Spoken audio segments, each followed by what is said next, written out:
secrecy of monetary policies. There was rationale why there was fusion, what appears to be fusion in functions, that a governor and deputy are board members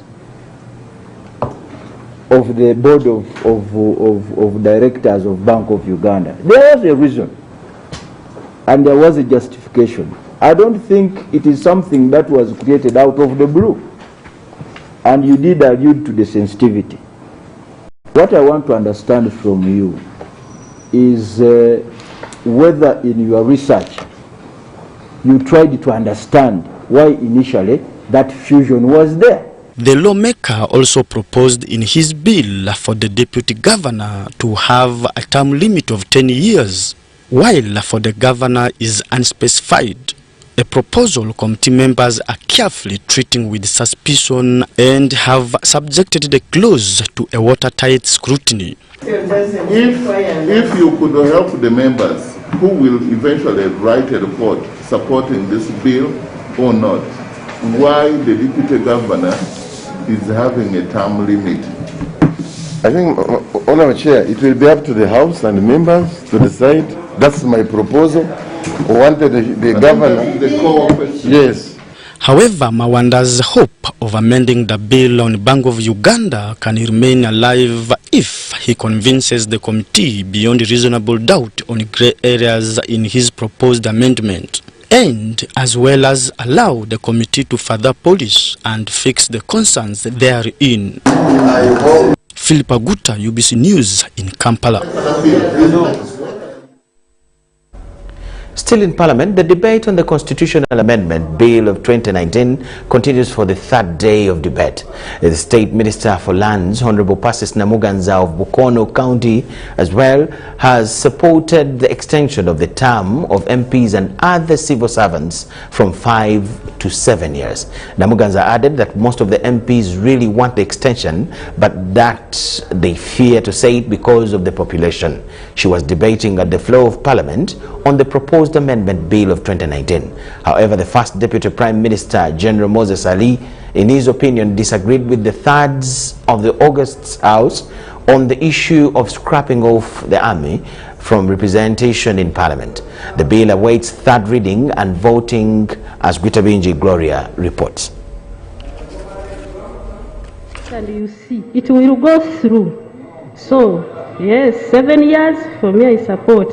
There is a lot of wastage of resources in elections in this country, and yet we are still a developing country. These RDCs should not be removed, but only remove those who are involved very, very seriously in climate degradation. When it comes to the army, I'm a general, and I'm more going to support the proposal of removing army, even if I'm not a first deputy prime minister. The fact that I'm a general is enough to reject that idea. We know that the army can still serve us outside this parliament. Why should they be in this parliament? It is a multi-party, we are already in a multi-party dispensation. It was possible those days when we were under MRM system. Right now we are in a multi-party dispensation. What the hell why do we have the army here in parliament? When it comes to scorecard, then they score 0.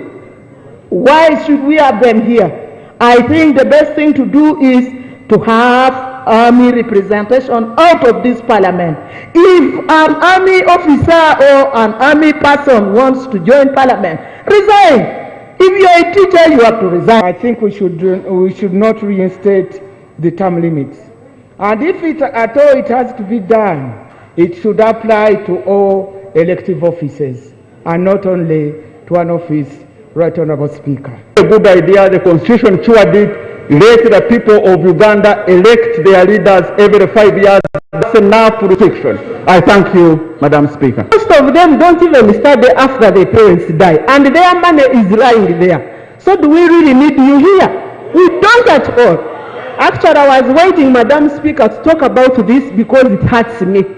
I have many people in my district whose children no longer go to school, and we have UPDF representatives. For what? There is no job description for them. We are happy they've kept our security very well, and so they can continue serving the country from outside, not from the house, Madam Speaker. That once we allow UPDF soldiers here, representatives, we shall share them. Opposition takes 5, the government takes 5. That will be fair. The moment we agree on that in our amendment, that whenever they are voting, when I cry here, the others will come. Madam Speaker, as we talk now, the new UPDF members who are coming, they are all heads of departments in the serves no purpose, because the army MPs don't represent the army. They don't visit the constituencies. They don't talk about the problem of the welfare of the army. I have talked about this on the Committee of Defense. I have been the Senior Minister of Defense and Security. I questioned the army MPs about their role here in the House. Police and Parliament have been ranked as institutions with the highest cases of corruption in Uganda. The ranking was conducted on behalf of the Inspectorate of Government by the Uganda Bureau of Statistics in 125 districts of Uganda, with corruption cases starting with the leaders to the grassroots level. The fourth National Integrity Survey Report 2019, conducted by Uganda Bureau of Statistics, has implicated police, parliament, followed by the judiciary respectively, as the highest ranked institutions marred with corruption. In most cases, we are the one who bribe the traffic officer before they even ask for money. When I'm in a hurry, we initiate the bribe so that the traffic officer does not waste time by asking many questions. Unfortunately, the land grabbers do not fear anyone, whether you work for government or lay man. Personally, I was almost robbed of my land, and I fought a battle in court for 9 years, which I eventually won last year. Now imagine a poor man from our rural communities. The survey, which was conducted on behalf of the Inspectorate of Government, highlighted greed as the main driver of corruption. The leading form of corruption cited to worsen poverty and prevent development was embezzlement, with the survey regarded as being unique. This study is unique in its way that is the first time as the Bureau of Statistics to try to triangulate the findings both quantitatively and qualitatively. And these terms helps us to understand that actually corruption exists. And these were some of the terms they used. Kachai, give me some what? Some tea. Among other things is the like kubamungalo, kintu kidogo. Give me something what? Small. The Deputy Inspector General of Government, George Bamgemerere, says there is need to invest in the prevention of corruption. Bamgemerere says the time has come for people to be bold about corruption, and appointment of leaders must be done with accountability. Because the day we manage to hold people accountable for what has gone wrong in institutions for which they are responsible, you'll be amazed how leaders will take proactive action to actually hold people accountable for the things that go wrong. I think that is a very important point. But it takes boldness to say, I don't want an explanation. If you have not taken action on your own, in your institution, then you share the punishment with the person you say committed the offense. You'll be surprised how changes will come. He says citizens must put much more emphasis on the drivers of high-impact losses such as roads, health, education, among others. The interest of the citizen must be taken into account. This is a democracy. We've just gone through an election. And we've been saying, when people are casting the ballot, they don't usually care about the big issues. They are thinking about how the government affects me. When I try to access public services, do I get them? And sometimes the monetary value is very small. You've gone to a health center which you expect, where you don't expect to pay. And they charge you, say, before a nurse touches you, please bring 5,000 shillings. In the grand scheme of things, 5,000 shillings is not. Who's experienced it, they get angry. Respondents reported that they frequently experienced corruption, with 28% experiencing maladministration in the last 12 months. Anti-corruption agencies and stakeholders were urged to effectively implement their anti-corruption strategies and interventions to ensure that corruption and maladministration are reduced. The inspectorate is to use the national surveys to generate empirical information that can be used by government and other stakeholders to develop strategies that combat corruption. Sudat Kai, UBC News. Police has started investigations into the murder of a mobile money operator in Katavi Town Council in Tebe. Nambi Bogia was killed in cold blood. She was allegedly shot a few meters from her home as she retired from work, and the thieves ran away with her bag that had money.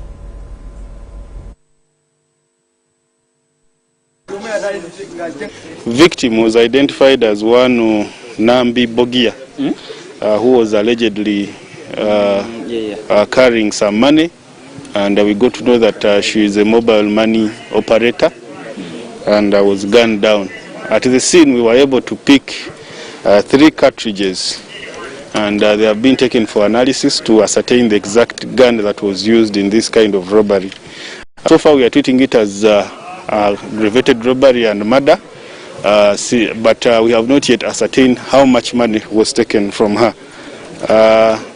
We are calling upon the community to, especially those who have information about what exactly happened, to come out and give us this information so that we can investigate the case further. Story very sad there. Minister for ICT and National Guidance Judith Nabakova has unveiled a new technology codenamed ePosta Uganda, intended to ease service delivery. The technology aims at facilitating smooth flow of online management services through ePost, e-management, e-government, e-payment, e-commerce and address. In the new era of embracing technology to have quick access and reliable exchange of information, the Ministry of ICT and National Guidance has launched a new technology codenamed ePosta, to which is to offer personal address to everyone. Minister Judith Nabakova, while unveiling this new technology, said this will improve on business and e-commerce and appeal to Ugandans to reach out to the nearby offices and acquire this digital address. The Ministry of ICT and National Guidance is very pleased to launch an addressing system which we believe shall not only ease service delivery but also spur business and e-commerce in our country. Let me start by thanking His Excellency the President of the Republic of Uganda for having created the Innovation Fund, which fund has enabled young entrepreneurs to come up with packages like the e-postal address system. Minister Nabakova said as government, they are ready to collaborate with the Posta Uganda for everyone to access virtual address system. I would like to re-echo government's commitment to improving service delivery for the wananchi. There are ongoing efforts to secure budgets to create government service centers in post offices, where our citizens shall obtain services conveniently, cheaply, and quickly. The National Identification and Registration Authority, NIRA, will expand its service points in order for Ugandans to have effective access. Documentation could be submitted online. One of the options is to use the posta service points for people to be able to submit their applications. Registration of companies is a requirement for government entities and will support URSB to regulate business as well locate goods using ePosta. The law does provide that for you to register a business in Uganda, under the Companies Act, sections 115, 116, it is provided that every company must file is registered address, that is the physical address, and registered postal address. e-Posta will improve the security features that will help to secure and regulate travel documents. That the cycle for e-commerce is now complete, because what has been lacking was the box on physical address. Over 102 e-Posta physical addresses are in use, with a service fee of 20,000 annually. And 8,000 physical boxes are placed on walls owned by companies and individuals. Beneficial to us because everybody is thinking about passports. But it's going to be very beneficial to us when it comes to immigration, particularly with the issuance of work permits. Irene Faith Nantongo, UBC News. Detectives and forensic experts from the Criminal Investigations Department of Police have conducted a stinging operation in Munyonyo in relation to the $9 million scandal conned from Americans and top Ugandan officials. In a 4-hour operation conducted in the sites of the 8 suspected fake dollars amounting to $2.8 million were intercepted, as Robert Onyango reports. You acquired Uganda shillings. On 8 February this year, a section of American nationals, both within the country and abroad, alerted Uganda security agencies over a $9 million scandal, which they had lost to a local conman. The Criminal Investigations Department of Police then swung into action and arrested the 3 key suspects, who were later charged and remanded by the Anti-Corruption Court in Kololo on 17 February 2021. I also concerned because $5.5 million is not simple money. Although these were arrested, police intensified investigations into the matter, and in due course, more suspects who are believed to be Rwandan, Congolese and Nigerian operating alongside some Ugandans were also netted. The syndicate involved some people from West Africa, particularly from Nigeria and Cameroon. There were some other suspects in the syndicate from Rwanda, Burundi,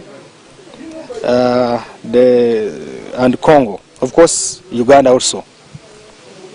Now, after we had succeeded in taking the other first batch of suspects caught, we found it necessary to intensify the investigation with the purpose of breaking the whole entire syndicate. The 8 suspects arrested were operating under a fraudulent company in the names of Kingizwe Uganda Limited, a venture which was smartly residing in Munyonyo, a Kampala suburb.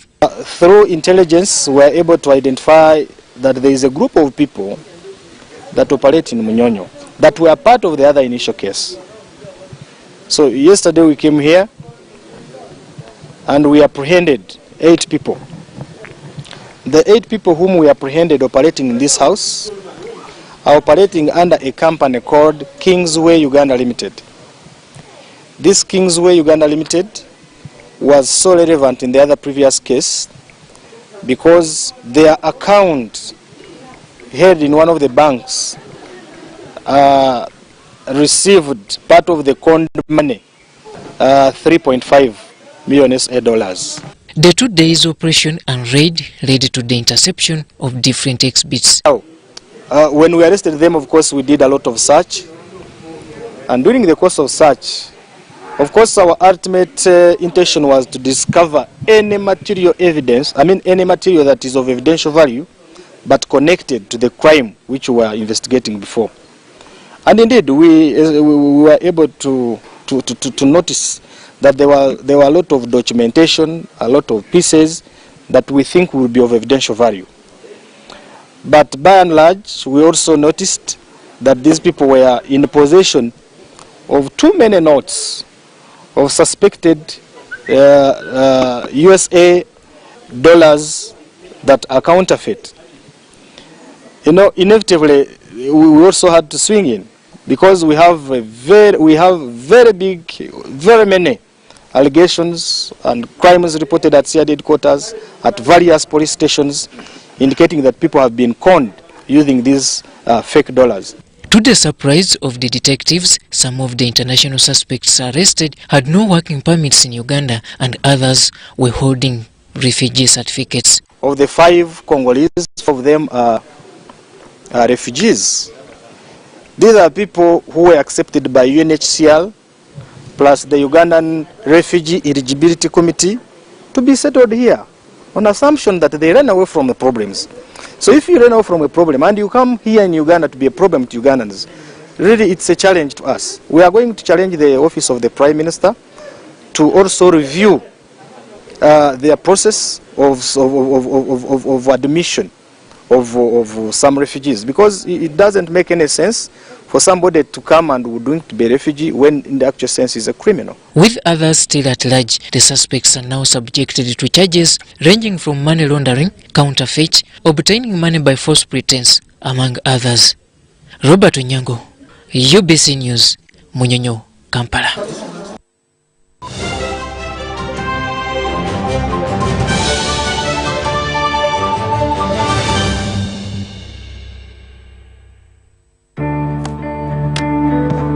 Today tastes like a new tradition, like an old favorite.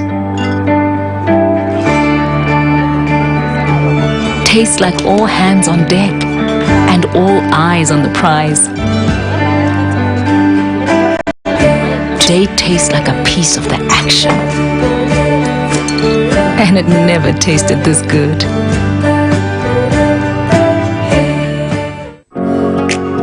It's no secret that ICT makes learning easy. The strides made in our field could not be possible without it.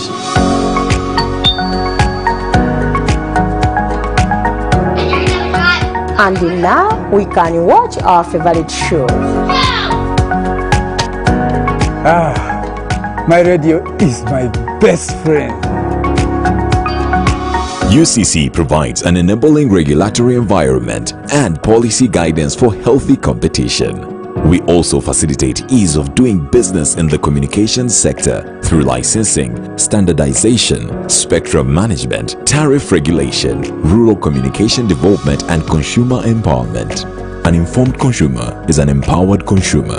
UCC supports local content and innovations. Driving the development of a robust communication sector in Uganda is Uganda Communications Commission.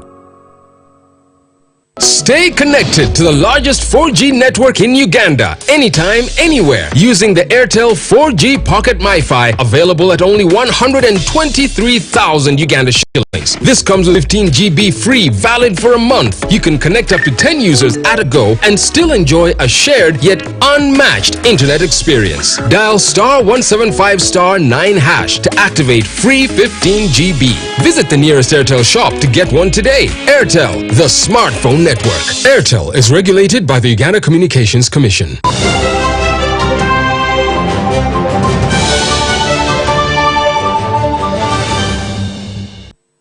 We thank you so much for watching and welcome back from the break. Former presidential candidate Engineer Willie Mayambala has written to the Chief Justice seeking guidance on how to take on the 2021 presidential elections petition, soon to be withdrawn by fellow former candidate Robert Kyagulanyi Ssentamu of the NUP. Judiciary, through its spokesperson Johnson Karemani, has confirmed to receive this letter, which now waits for the reply from the Chief Justice of Uganda, Justice Alphonse Owiny-Dollo. Because I'm very sure that the evidence available is enough to declare that there was rigging in these elections. That's why I'm here to inherit this. After submitting this letter, Engineer Willie Mayambala informed the media about his interest in the case. I told you on the day of declaration of results that I agree with the results that I attained as presidential candidate Willie Mayambala. And because I wasn't a representative of the other presidential candidates, I couldn't comment on their results. You understand me?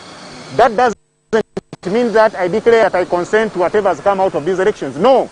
Mayambala accused Kyagulanyi Ssentamu for withdrawing the case, which he says was a good case to him and other Ugandans. The issue of the petition is an issue of all Ugandans, an issue that concerns the citizens of Uganda.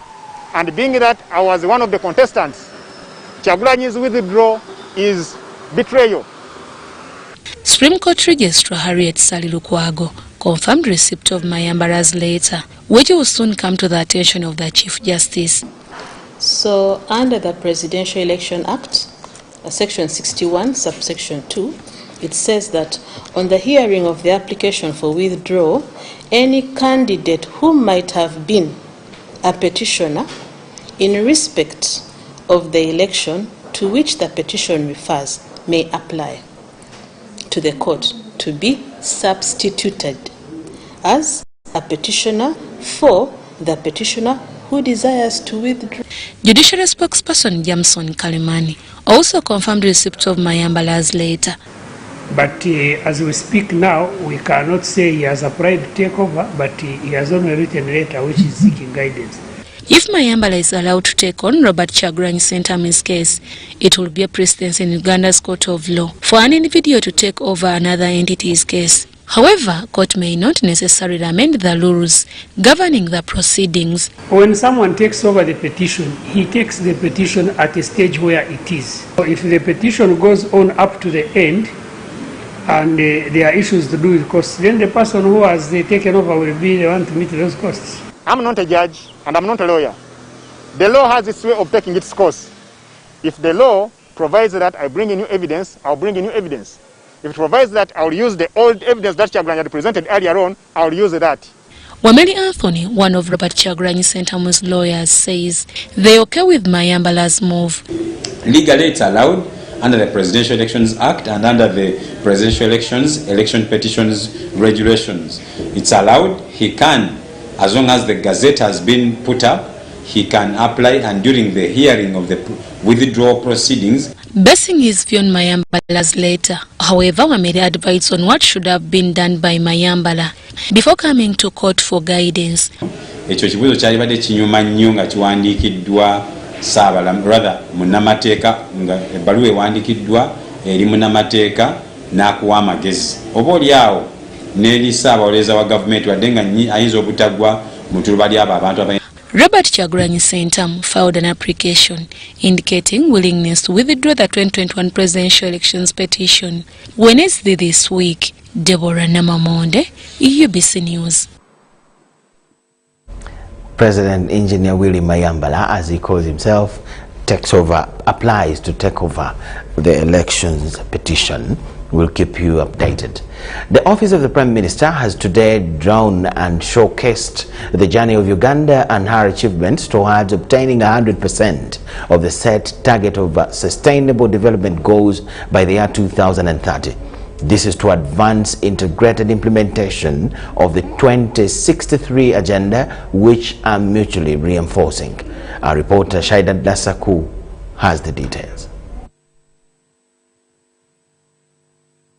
As the curtain gets down on the Millennium Development Goals, Uganda celebrated an outstanding achievement aimed at reducing extreme poverty to 1/3 of the population. This, however, between 2012 and 2017, fell to under 1% a year, while Ugandans returned to 6% annual GDP growth in 2018-2019, and household expenditure is rising. Some Ugandans still live below the poverty line. With the outbreak of COVID-19, the country lagged behind in all sectors. That brought about the limit of SDGs that had risen to 50%. The speed at which we are looking at achieving now slackened. Most of the things we utilize or use are imported. We are not 100% self-sufficient in terms of what we use. Now had a limitation in the products we use, especially when we talk about scientific products, that the machinery, things like equipment, some medicines. Now there was a limitation, scarcity.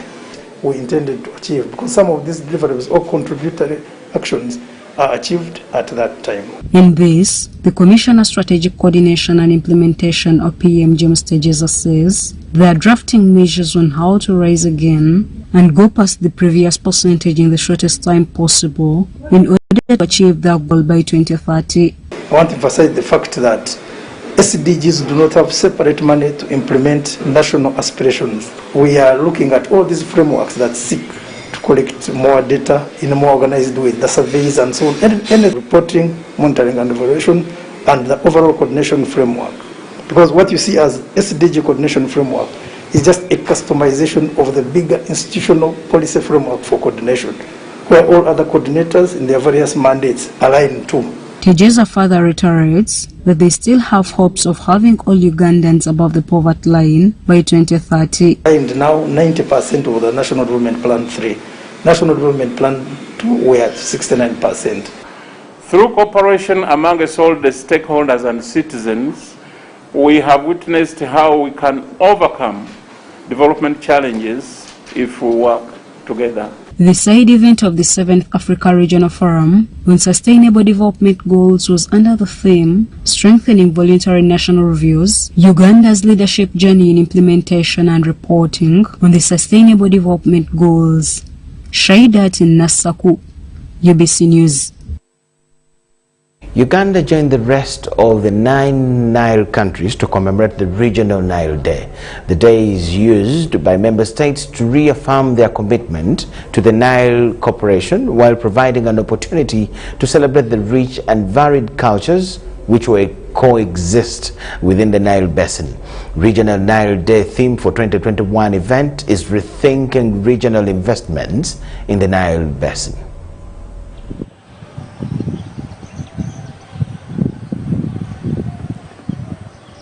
The Nile Basin Initiative, together with the government of Uganda, commemorated the Regional Nile Day in a virtual event due to COVID-19. The Nile Day provides an opportunity for the Basin citizens and the Friends of the Nile to come together to celebrate the benefits of the Nile Corporation and to exchange experiences, views and ideas on the topical issues related to the cooperative management and development of the common Nile Basin water. The water management has been elevated as a recognized standalone department in most of the countries. This elevated institutionalization of the transboundary function provides an opportunity for dedicated financing and sustainability of the transboundary considerations in the national planning and development. Ultimately, this breeds hope of wise and sustainable utilization of the common water resources among the riparians. The events of the day featured the launch of the River Nile State of Basin 2020 report and the launch of the 6th Nile Basin Development Forum. The Executive Director of the Nile Basin Initiative signed a memorandum of understanding between the Nile Basin Initiative and the Nile Basin Discourse. The challenges facing the Nile Basin are complex and continue evolving. They include population pressure, land use challenges, rapid urbanization and climate change. The water research specialist at the Nile Basin Initiative, Mike Chiza, noted that the development of the Nile water resources is constrained by the challenges in addition to the limited data and the knowledge on the abundance and the variability of the resource itself. Some of these challenges include the fact that the resources of the basin are really fixed. The amount of water that we have in the basin is fixed. Pollution tends to be a natural result of development without really taking into account pollution control measures. Countries have expressed a lot of commitment to address pollution in the basin because obviously in Uganda you know what is happening. All the river channels are filled with solid waste. Pollution from industry is a very big problem. But however, as Nile Basin Initiative, we bring together the countries to always discuss these and emerging issues, because the mandate to address some of these issues is really with the country. But obviously when countries come together and sit around the table and talk about the various problems that they jointly have, they are able to harmonize their approach. The Nile Basin Initiative is an intergovernmental partnership of 10 Nile riparian countries that is seeking to manage and develop the common Nile water resource in a cooperative manner and promote regional peace and security.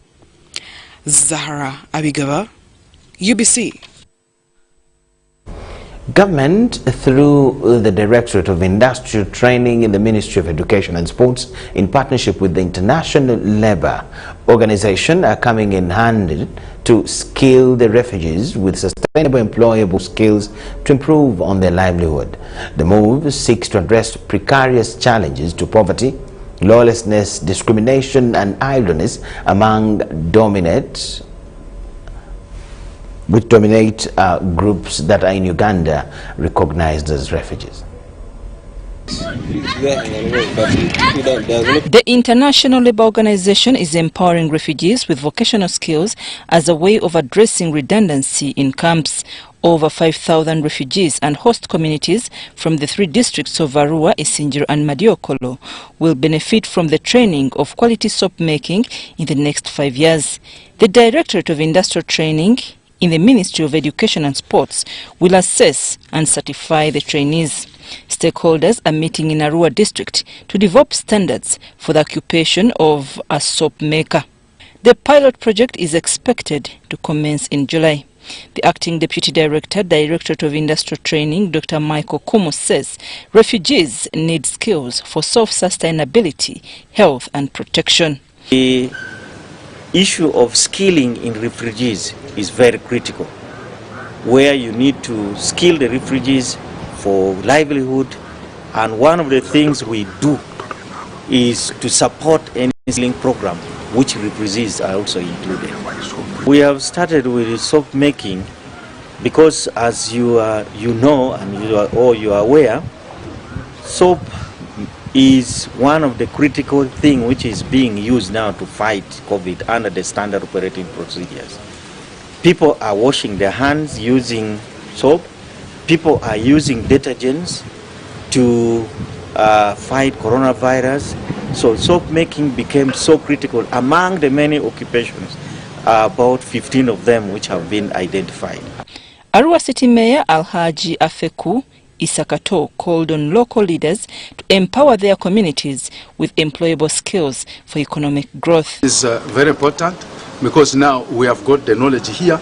This will boost the capacity of what we are producing, and we shall also go to camps, and also as refugee hosts, we shall also benefit by giving them the skills in the camps, and also after learning they will produce these products, and the schools, the institutions will benefit from this, and it will also help on the other side on curbing COVID. In another development, the Directorate of Industrial Training assessed close to 100 Juakali youth in Moro district who have undergone a 3-month training in tailoring, carpentry and welding. Save the Children Fund supported the training. The principal, Matanyi Girls Vocation Institute, Naduk Florence Nora, says the skills acquired by the youth will help them alleviate poverty in their communities. They know what they are doing, they have been created and they are confident, and that's why they are there selling off themselves, selling off their ideas, their work, and they're buying, selling, they're making, selling. And that's what we really want these girls to do.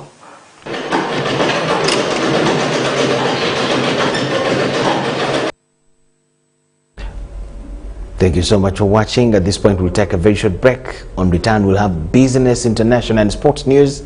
Keep it with us.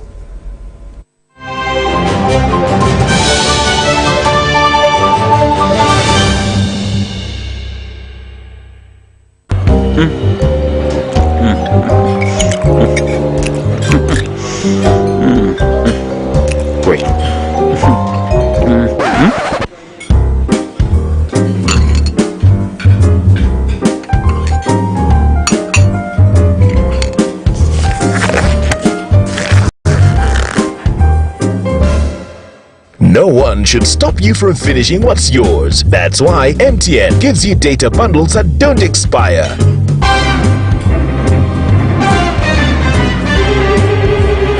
Load MTN Freedom bundles using My MTN app and enjoy the freedom to finish your data bundles. MTN.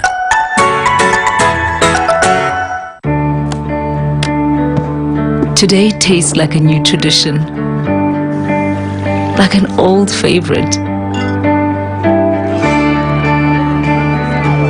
tastes like all hands on deck and all eyes on the prize. Today tastes like a piece of the action. And it never tasted this good. Your safety while using electricity starts with having a certified technician to wire your premises. Do not use Camille sockets. Chisaka, now that the wiring is complete, how do I get power? No, I'll get you power in my own way. And you don't even have to worry about the bills. I'll bring them myself. Is your neighbor there? She went to work. Does she have power? Yes, she has. If your neighbor has power, you have power. Desist from illegal connections because they are not only dangerous, but could lead to prosecution and death. Chisaka, what is this? Oh my God, I'm from Umeme. I did not say Umeme. I am from Umeme. At Umeme, your safety is our top priority. Report illegal practices to Umeme when you detect them. Download the Umeme app for other services. Stay alert, stay safe, save lives. Umeme, powering Uganda. Today tastes like a new tradition, like an old favorite. Tastes like all hands on deck and all eyes on the prize. Today tastes like a piece of the action. And it never tasted this good.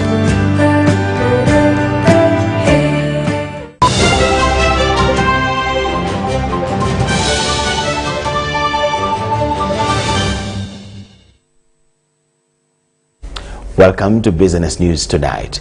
Group farming has been cited as one of the avenues through which farmers can benefit from agriculture. Government Chief Whip Ruth Nankabirwa underscores the need to support farmers with affordable interest loans to boost their incomes. Nankabirwa echoed this while touring Ghana Farm in Rwengaju Sub-County, Fort Portal City, Kabarole District. A walk for a reason, in pursuit of finding facts about farming for commercial purposes, defined Ruth Nankabirwa's tour of Ghana, found in Rwengaju Sub-County in Kabarole District. Welcoming to the eye are various models of farming ranging from crops to animals. Impressed by farmers in this area, part of whom is renowned agriculturalist Richard Nyakana, Nankabirwa is optimistic. They want to add value. They want to do. They want to add value on the milk. They want to add value on the poultry by maybe having a hatchery here, which requires three-phase generator. Transformer for some of the farmers here. She is concerned that farmers have little access to affordable interest loans, something she pledges to address. Farmers here in Rwengaju can be assisted through microfinance center to get more affordable finance, which has affordable interest rates, and where they don't require difficult sureties.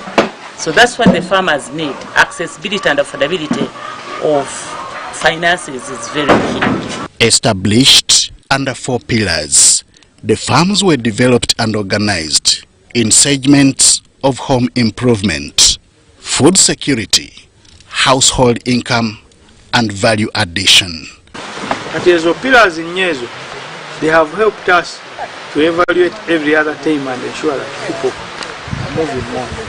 But we have got a small committee called the Management Committee of the whole sub-county of Rwengaju, where we always go and visit these families. The fact-finding tour by Ruth Nankabirwa is said to have been sanctioned by the head of state. It aimed at establishing what other farmers can learn from Richard Nyakana in embracing farming for commercial purposes. Henry Okrut, UBC. 2 university students came top in the year 2020 7th African Organization for Standardization Continental SC competitions. The competition seeks to sensitize the public about the importance of standards at the national, regional and continental level. Dennis Sigor has a look at this. Themed the role of standardization in resolving and addressing the socio-economic issues for the refugees, returnees and internally displaced persons, and creating durable solutions to forced displacement in Africa. The annual competition sought to empower the youth in understanding the importance and benefits of standardization in facilitating sustainable development in Africa. Beyond the prize, the thing what we are looking at is, are we able to appreciate what standard we can do? But yes, what standard can do for some of these situations that we have in the community or in the public, okay? And then,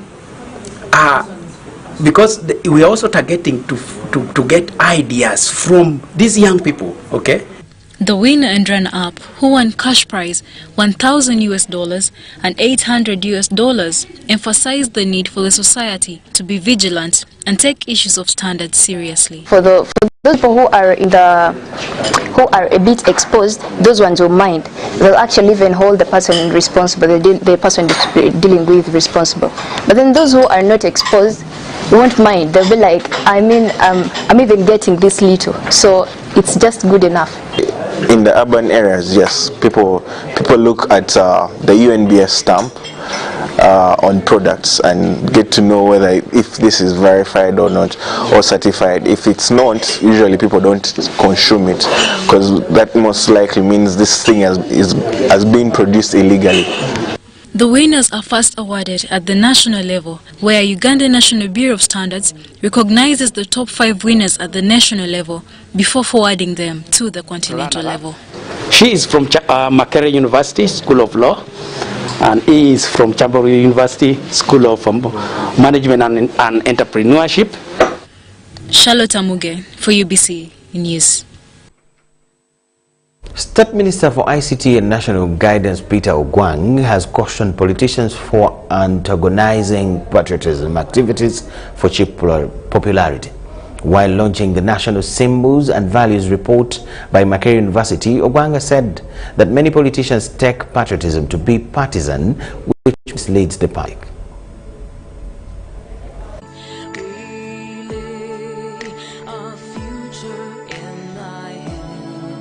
Among the royal regalia of the Republic of Uganda includes national anthem, national flag, the coat of arms, among others. According to the report by Makerere University researchers, disrespecting of the national treasures has become the order of the day. And we noted that sometimes it is flown half-mast, even when it is not declared as a national issue. We also have found people dressed in the national flag, making dresses. You understand, friends? The research identified corruption among other factors for the diminishing patriotism among the population. That there is need to discuss specifically Uganda's history, which is characterized by a lot of negative aspects, so that we can hate that past and work towards a better future. Experts recommended the translation of national symbols into local languages for the public appreciation. On the adoption of a national language that will bring about a certain degree of national cohesion. As we said, we sing the national anthem in English, and there is no immediate relationship. But we need to adopt a national culture as a country. The State Minister for ICT and National Guidance, Peter Ogwang, puts the blame on the class of politicians for misleading the public while playing partisan politics. In its design, saw the engagement and the participation of different state actors. More so that the project seeks to draw from the Ugandan Constitution, the National Development Plan, the National Vision, the consideration of the national core values, unity, peace, equality, democracy, freedom, social justice and progress. Solutions for the daily challenges of the country and stimulate development. Abdul Nasser, Lukomwa, Lydia Chomkama, UC News. Moving on to the international scene, President Uhuru Muigai Kenyatta has said that building bridges initiative, that is the BBI constitutional reform process, will better the business environment in Kenya. The president said that reform proposals such as the 7-year tax holiday proposed by the BBI will guarantee the survival of business startups in their country. Kenyatta further noted that the BBI initiative, which is about constitutional change and legislative change as well, will facilitate the process. Through the legislative aspect of BBI, government intends to provide a 7-year tax holiday for young entrepreneurs like the 750 guarantees of this project. He also noted that the tax holiday will assist young entrepreneurs to plow back their profits into business and grow their enterprises. He also said that instead of taking 1 billion shillings in taxes from the 250 young entrepreneurs in 7 years, the Kenyan government is proposing to have them retain this money and expand their endeavors. Kenyatta spoke at Moi International Sports Center, Kasarani, where he unveiled the 750 winners of the Mbele Nabiz business plan competition and launched the 2020 to 2024 Youth Enterprise Development Fund strategic plan. The business plan competition is a component of the 1.3 billion World Bank funded Kenya Youth Employment and Opportunities Project. The objective is to create new and expand existing youth-led enterprises by providing them with grant financing and business training. Make 37.5 million shillings in profit a month. This translates to an average of about 450 million shillings per year, or 3.1.5 billion shillings over the 7-year period.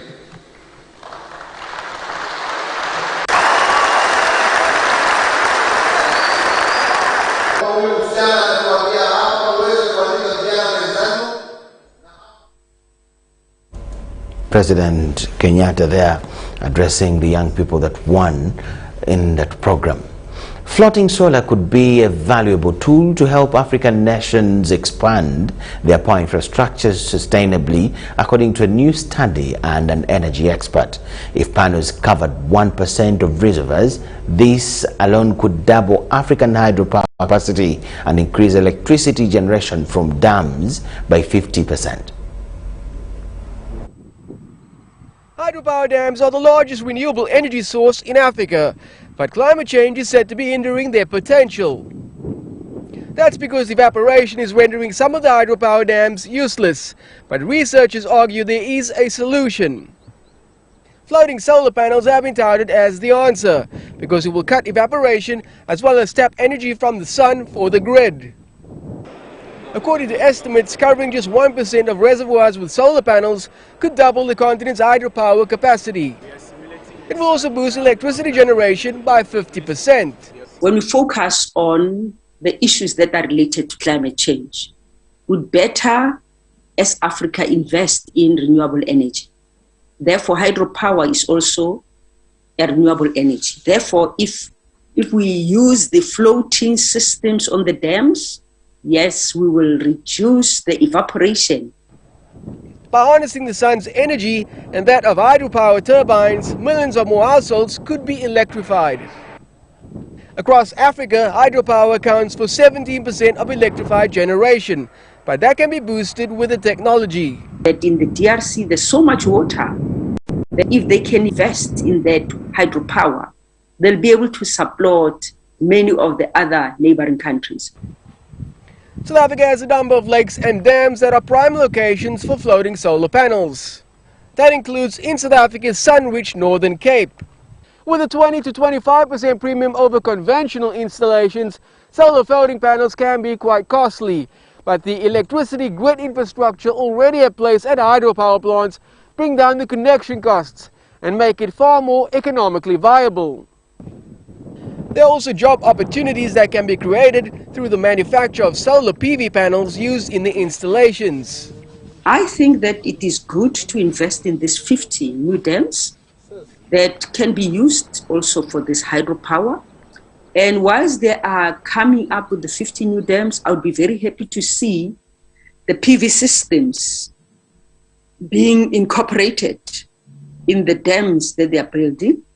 And so it becomes a strong business case that will also make the continent more resilient against climate change. With solar panel prices decreasing steadily, clean energy could become a greater part of the continent's energy mix as well.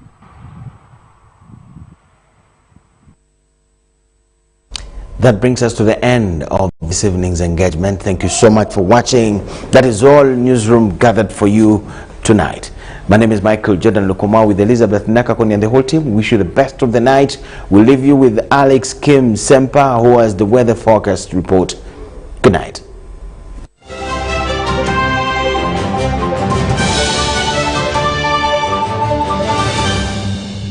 Brought to you by At Umeme, your safety is our top priority. Report illegal practices to Umeme when you detect them. Download the Umeme app for other services. Stay alert, stay safe, save lives. Umeme, powering Uganda. A very warm welcome. It is time for the weather forecast from the Weather Center with Sempa Alex Kim. We have been dealing with sunny intervals across most parts of the country most of the day, but for areas along the Victoria Basin, it had some light isolated rainfall in the afternoon hours. We still have a lot of haze across the country. Now haze we are seeing is mainly because of winds coming in from the north carrying dust particles from the Sahara Desert and dumping them into our region, and that is why we are seeing the haze. Now haze is known for reducing the clear visual range. For those of you in transport, you may have to be very careful with your speed. Tomorrow, we do expect to see sunny intervals across most parts of the country, apart from areas along the Victoria Basin where we do expect some light isolated rainfall. But in the afternoon, we do expect a pickup of thundering rainfall that will be across most parts of the southern sector of the country. And because of this, we do expect temperatures to rise to 31 degrees centigrade to be across Karamoja region, 27 in the nation's capital Kampala, whereas in Kabale Highlands, we are forecasting at 22 degrees centigrade. And elsewhere across the globe, we are forecasting for Pretoria chances of thundering rainfall at a daytime high of 27 degrees centigrade, whereas London is expected to be quite cold at 6 degrees centigrade as a daytime high. With that, we conclude it.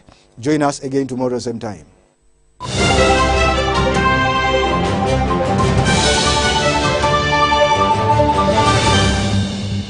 Brought to you by At Umeme, your safety is our top priority. Report illegal practices to Umeme when you detect them. Download the Umeme app for other services. Stay alert, stay safe, save lives. Umeme, powering Uganda.